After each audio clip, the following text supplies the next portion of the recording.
Welcome back to my YouTube channel, and I'm coming back with another video of NextJs. And NextJs is just a new framework for JavaScript, and a framework that is changing how to write an application is being done. So you already familiar to have front end and back end, and sometimes these are two different entities, and sometimes you need to learn both front end and back end at the same time. So what if you don't have to do that, and what if you only have to know one thing, which is JavaScript? And the question is, you will at some point need the back end, and that's where the NextJs is coming to help you to be able to write the JavaScript application and have the backend using the JavaScript in order to write the backend. So if you are not familiar with the backend is just the code that run in the background. So let me go and get started. So you create a project by using that command. It's going to ask me the application name. Then I'm going to type the name. So I'm going to call it next. It's going to load the project, and of course it's going to use React because this is React based framework, and you can see that it is installing the React and React DOM and Next, which is the framework that is just taking React to the next level. So while the installation is still going on now, and I'm going to just give you a little bit of background what is NextJs and how I think instead of running the React, you should be running NextJs. So the reason number one, it's based on React. The syntax is quite familiar with React, except some few changes, of course, of NextJs. The documentation is pretty much clear and simple to use and to read. You can define the global styles in app.js if your application is based on the JavaScript. So you can either choose your application. For example, the application I'm installing now is using the TypeScript. So I really love working with TypeScript because it's just the best option you have to be able to have this strong type being added to the JavaScript, because JavaScript in nutshell, it doesn't support the strong typing. So you can also add the stars on the component level instead of the global level. So this is the case where you need to have the special CSS being applied to one component. So in this case, you can have a component level CSS being applied to. So with that, now you can start defining your CSS the way you want, and you can go back to the documentation in case you want to see how things are being done. This is another things I love from NextJs, is because the process is pretty much clear and simple, and it's just easy to get started actually. So once the installation is complete, you get the commands that you can run inside the folder from which you created the project to. You can see that I opened the folder inside the VS Code. So here I'm going to just, I really love the NextJs, which is my favorite code editor. And the first thing I'm going to do, you can see that my folder is inside tutorials, and I'm going to cd which is to navigate to that folder, which is NextJs. I'm going to create the terminal just to make sure that you don't get overloaded with a lot of commands. So the first thing I would like to do as a professional developer is just to initialize the project with GitHub and make sure that I commit everything as init. And this is just to help me know that this is where I'm starting, and this is just the starting point of the project. Because at one time I want to go back to the project and see what I've been working on the project and so on. And this really personally helped me to go back and be able to see the mistake I've made and be able to revert all the change I have made. So the app.tsx is where the the application really start. And that's where you define your global CSS actually, and that's, you know, the CSS you'll be calling there will be applied to the entire application. So going inside the terminal, you run the project, run. It's going to suggest you a lot of commands that you'll be able to run. So I'm going to choose dev because I want this development to start. Start development. So this will be able for you to see the change while you are developing your project. So the project will be available on port 3000, and once you launch your applications, it's going to take you some time in order to bootstrap, and that is just okay. So if it's going to take you time, just take your time, and it's going to be a lot of things that is makes maybe your computer and so on.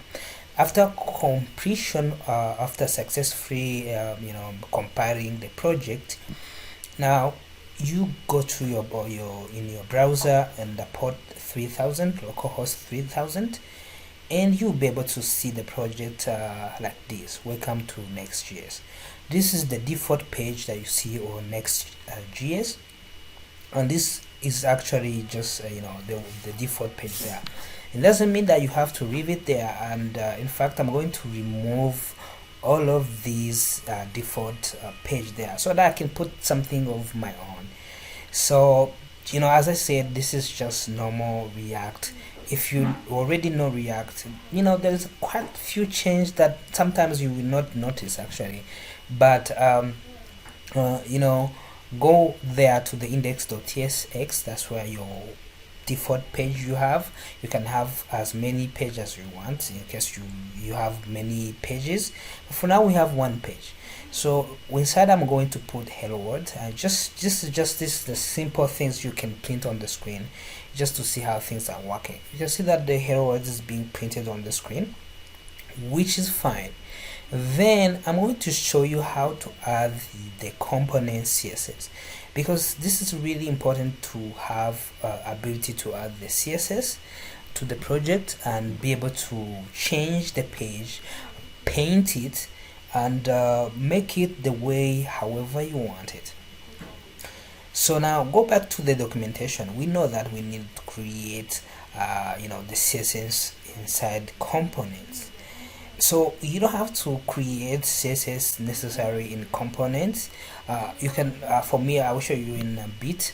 For me, I prefer to create all of the CSS in styles, because it just makes sense to me to know that I'm using the same folder as the folder being used by the global styles. I think that is really important for everyone to notice, that you don't have to stick with the folder structure that is suggested by the framework. You can always have a choice of what you're designing and why you are designing it. For me personally, I like to put all the CSS inside the styles, and I think this comes from the background of other frameworks that I've been using, and it just makes a lot of sense for me to put all the CSS inside styles instead of components. But anyway, that's just the choice that you can make. So you can see that I have folder called component, and I have the files called button module.css. Again, you can rename the CSS the way you want. The file name can be renamed to anything you want. It doesn't have to be button module.css. It can be anything. So for me, I want just to stick to the documentation here, just to show you how you can go through the documentation and be able to read the documentation, understand it, and move on. Because a lot of my followers that watch my video, sometimes they get lost when they are trying to figure out what I've done and so on. And I realized that sometimes there is a little bit of gap when I'm explaining and according to the experience, and that's why I said I need to go back to the beginner stage where I assume that everything is starting from scratch, and I think that is really important. Now go to the styles, and I'm moving the files from the component because I don't like it, as I said. Then I move it to the styles, and this is the folder that is going to hold all of my CSS properties and files.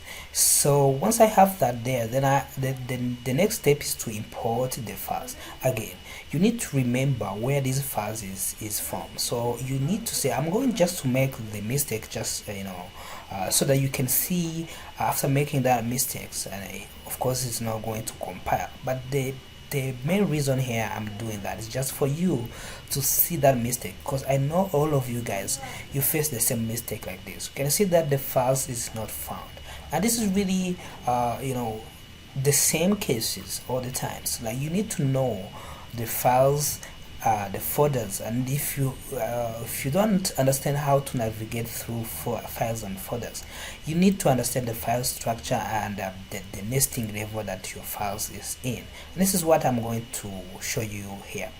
For example, the dot really and show you that the files is being referenced within the same folder. But when you put double dots, it's just saying that it's going to step back twice and go in upper level of the folder that you are currently in, and trying to locate that file. So you can see that I did that, but really didn't find the files that I'm looking, which is the button model. So I think for now you can spot that something that was missing is styles. I think a lot of students really faced that issue, and that's why I want to clarify it and make it out, just that you see the difference and you can be able to understand it very clearly. And I think that is just okay. Now after importing the styles, then you can access the property within that styles you have defined. Again, I want to go back to app.css, and that's where the global style is defined. If I go to global.css, where my global style is located, and I add the background, for example red, you can see that the CSS is being applied to the entire application. So again, you need to define, you need to know which properties, which CSS are going to be global and which properties are not going to be global. And after that, I think it's now clear how to define and differentiate the global CSS and the local CSS, or component based CSS. So I think that is enough for today, and as a professional developer, the thing I'm training you to be is just one thing is to use GitHub. The first thing is to add dot, and this is going to add the entire files that we've been working on, and I'm going to commit the project, and I'm ready to go. And this is just how the workflow of a normal developer really works. And being the big company or any other companies,